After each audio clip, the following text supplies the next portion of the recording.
Vous êtes levées? Ok. Les filles, vous êtes prêtes? Non, pratiquement. D'accord. Bah, dépêchez-vous.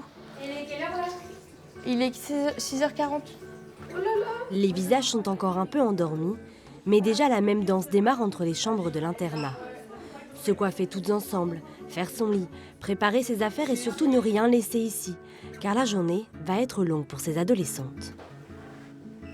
Est-ce qu'on prend notre sac de foot? Bah, prends le coach, je pense.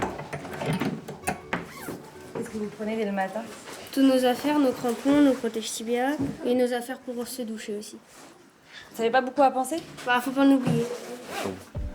Elles sont 20, entre 13 et 15 ans et font partie du pôle féminin de la Ligue de football de Normandie. Ici, les habitudes sont différentes d'un internat classique. Tous les matins, leurs surveillantes notent chaque douleur et vérifient leur état de forme. Ok, Margot, t'as quoi comme douleur? Cuisse, quadri. C'est le quadri gauche? Ouais, bah écoute, tu verras avec moi. Ouais, quadri gauche. T'as très mal dormi ou t'as mal dormi? Mal dormi. C'est vraiment tout noté. C'est la fatigue, le stress, mal quelque part, les courbatures. Est-ce que je m'entraîne? Est-ce que j'ai vu le docteur? Est-ce que j'ai vu le kiné? Les données sont directement envoyées à leur entraîneur, qu'elles retrouveront cet après-midi. 7h, direction la cantine pour le petit déjeuner.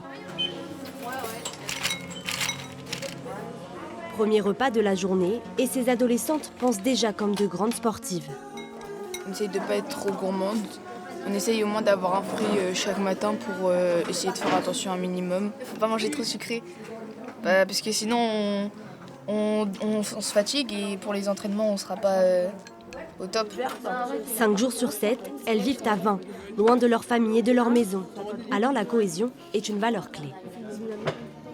Moi personnellement l'année dernière j'étais déjà en sport études, du coup j'avais déjà été un peu préparée à ça, mais il y avait d'autres filles où elles par exemple c'est la première fois et je comprends que ça peut être frustrant pour elles, mais comme on est tous là, on est une équipe, donc s'il y a des moments où on n'est pas très bien, on sera là pour se soutenir. Là, être avec l'équipe, ça fait un peu comme notre famille.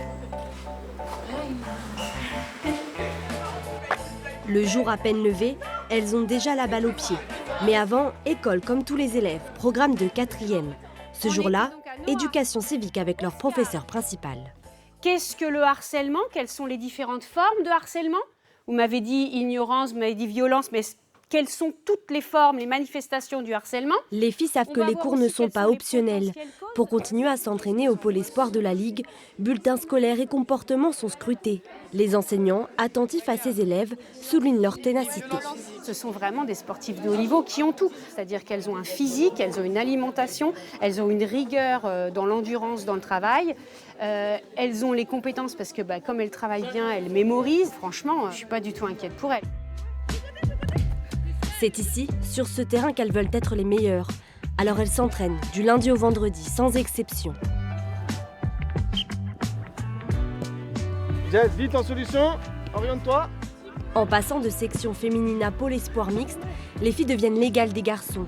Dans les infrastructures, les financements et même le temps sur le terrain. Ici, chaque joueuse doit parfaire son jeu pour être prête à rejoindre un centre de formation.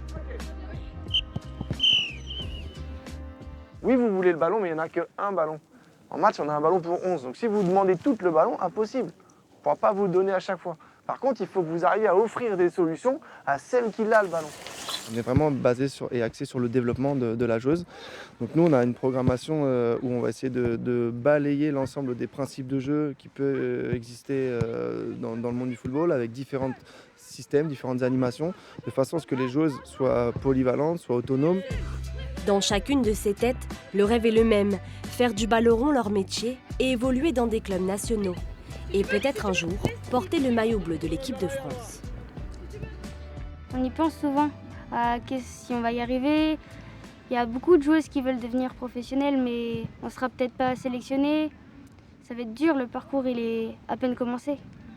Et ça, tu te sens comment quand tu penses à ça? C'est triste. Mais d'un côté, il faut tout donner pour réaliser son rêve. Malgré une évolution des mentalités, le football féminin n'a toujours pas les mêmes moyens que les hommes. Ces jeunes joueuses veulent être la génération du changement.